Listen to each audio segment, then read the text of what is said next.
Hi guys, welcome to my session on AWS, and today's session we are going to see how to launch an EC2 instance in AWS. And many may be wondering why we are launching an EC2 instance, which we have already done in our previous session. And this time there is a change. We are going to launch a Windows instance, and the steps whatever we are going to follow here are almost same like whatever we did for EC2 Linux instance launch. It's almost same, but there will be few changes which I'll be listing out here. You just have it in mind, and the only few changes that will be taking place in this exact procedure. But apart from that, almost 95% I can say that it is same like EC2 launch. It is very simple. If you are very much comfortable in launching a Linux instance, then you won't be finding it difficult to launch a Windows instance. Right, so let's get started. And we are in our home page. Click on EC2.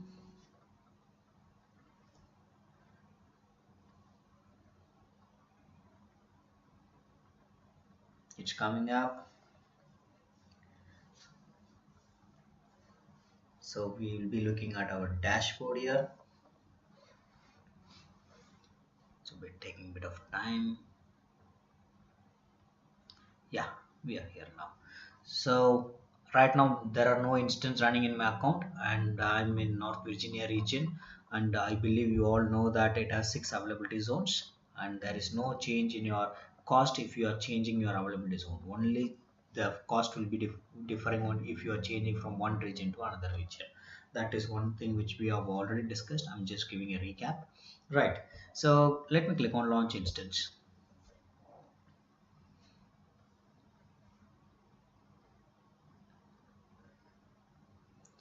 Right, you are in the AMI page, and these are all the default AMIs, quick start AMIs from AWS. And in this last time we selected Amazon Linux, and this time there is a change in the AMI because we want to launch a Windows instance. Let me go down under free tier. We have a Windows Server 2019 AMI. I'm going to select this AMI. So this is our first change in our Windows instance launch. Let me make a note of it so that it will be easy for you people. The first change is selected Windows AMI. That is our first change. Right, I'm going to the next section. In this page, I'm going to select the type of instance, whatever I need to launch. So it is T2 micro because that is the only thing available under free tier. And in free tier, we can use this instance for 750 hours. You can check this here. So we can use it for 750 hours per month. Right, so I'm just going to the next page. Here we are doing the same thing. If you want, you can select availability zone, else leave it blank. Then go to storage. Here is the next change.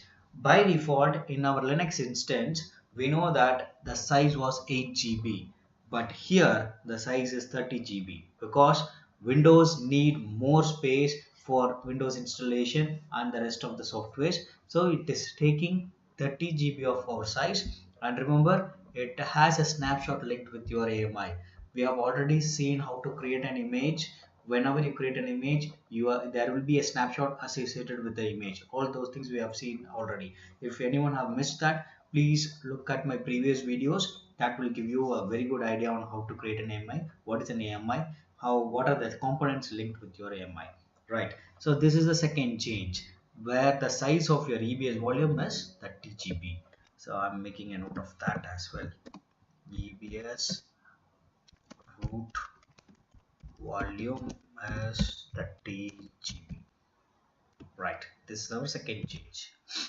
Right, let me go to the next thing. Tags. I'm just giving a name as Windows EC2 demo. Cool. Let me go to the next step. Configure security settings, security group, which we say it as a virtual firewall. So here we are launching Windows instance and it is not Linux. When we launched a Linux instance, what we did is like we opened port number 22 because we know that we are going to access that instance using SSH, whereas the Windows instance will be accessing using RDP, which is called as remote desktop port. So what we need to do here is we have to open that RDP port and not SSH. So by default, since it is Windows instance, AWS has automatically selected it as RDP and the port number is 3389. So I am creating a new security group here, Windows security group. Let me give the same description, and remember I'm just opening this port, and source I'm giving it as 0.0.0.0/0, so that anyone can access this to this instance. So that's the idea. In your production on your live environment, you will not be having something like this. It depends on your instance and what kind of instance you are going to launch. If it is a web server, obviously it will be 0.0.0.0/0, whereas if it is an application or database server, then obviously you will be giving the respective IPs and not something like this. Okay, that's the warning you are getting it here, since you are making it public to the entire world, right? So let me go to the next thing, review and launch. You can review whatever settings we have selected and click on launch. Right, let me make a note of the third thing, which is in security groups opened port 3389, which is for RDP. Right, this is our third change. So here you can select your key pair and click on launch instance. That's it. So as far as now, we have seen three changes. One first change is with our AMI. Second change is with our storage, where we have seen something like 30 GB for our Windows AMI. And the third change is with the security groups, where we open port number 3389. Right. So click on view instances.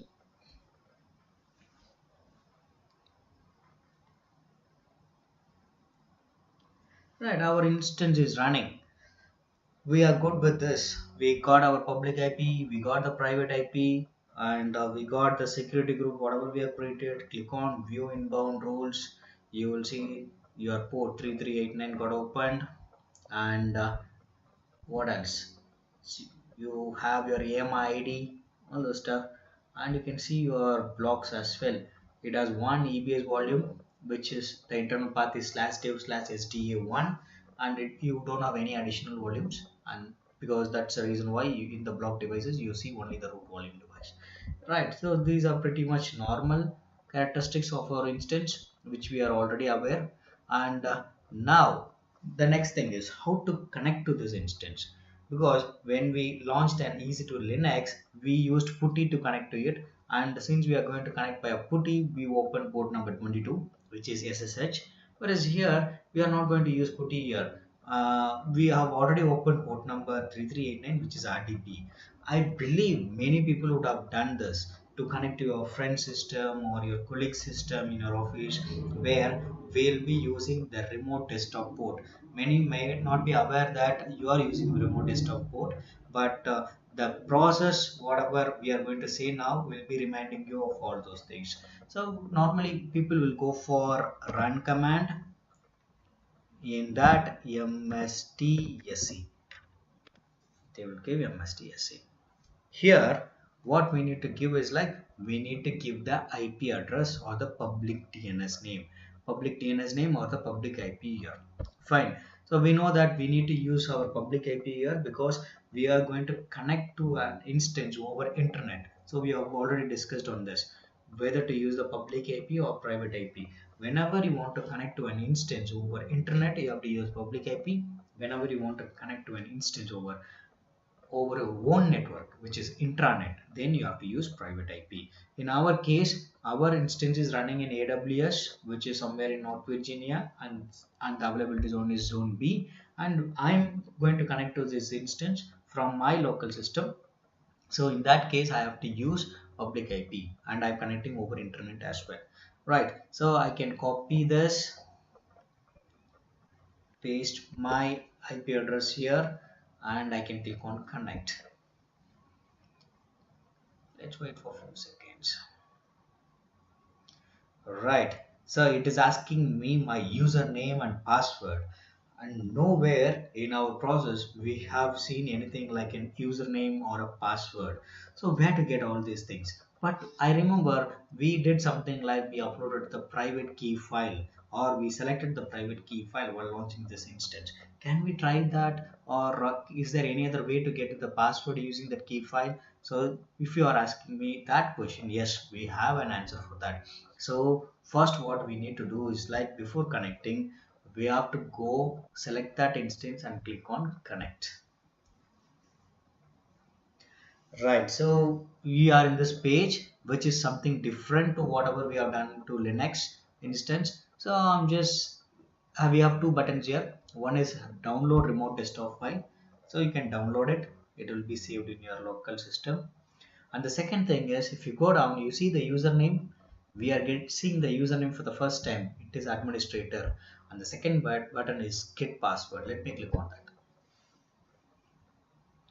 Cool. So when you click on get password, see, it is asking you to upload the key file, whatever you have selected while launching the instance. So that's what I'm going to do now. So I'm going to choose the key file and upload it. But remember, we are not going to use the PPK version of it. We are going to use .pem version. So one PPK will be used only when we are launching the instance using PuTTY. In all other cases, you will be using .pem and not ppk. Just have that in mind. Click on choose file. So I think it is in downloads. It is demo private key. Oh, sorry, demo private key.pem. Yeah, I got that. So the file got uploaded. Click on decrypt password. Cool, this is our password. So let me copy the username and password. Let me save it here.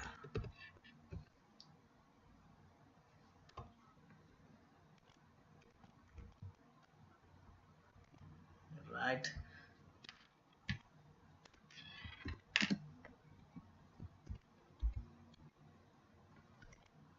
Right, so we are good, and this is our fourth change: getting the password from or by uploading that pem file. Yes, this is our fourth change.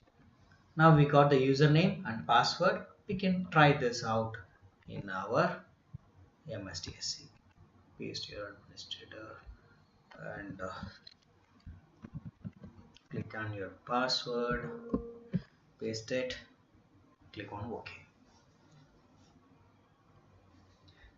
Yes, now you'll be seeing all your steps. Like whenever you launch your Windows instance, you'll be seeing like personalizing your settings, uh, keypad, sorry, you will be seeing like preparing desktop.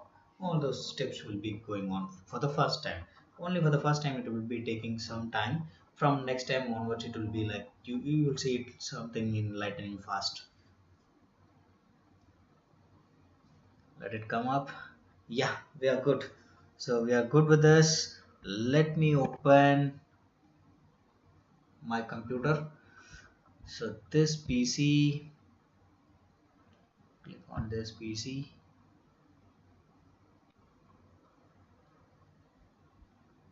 You see it here. See, our C drive was 30 GB, but only around 9.5 GB has been used. We have the rest of the space. So but since the AMI is requesting 30 GB, we have been allocated 30 GB of space here. Now to do some stuff, I can even copy some files from my desktop, and I can paste it here.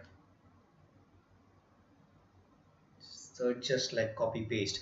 So you from my local, I'm trying to paste it into my remote desktop. So that's it. So you can do all these operations. Now So we are good in launching a Windows instance. Now we are into the Windows instance, and it is like I'm accessing one desktop from another desktop. So which you have already done in your office. But I remember we already downloaded a remote desktop file as well. What is the use of that file? So that's what we are going to see now. Let me close this session. Okay, click on OK and get it got terminated.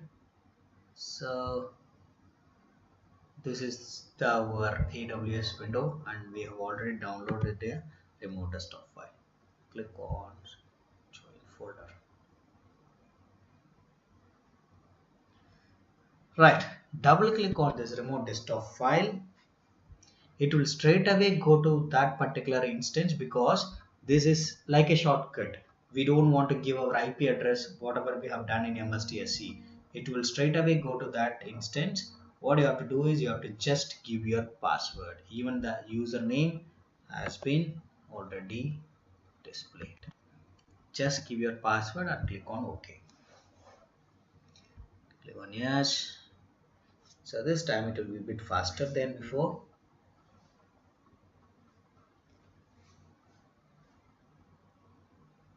Yeah, we are in now. So this is what the use of the remote desktop file. I believe you people will are very much comfortable in launching a Windows instance. Please try this at home, and if you have any questions, post it in the comment. And that's it for the day today. And we are good with EC2 Windows launch. And let me know if you have any questions. And I'm done with today's session. Let's meet in our next session.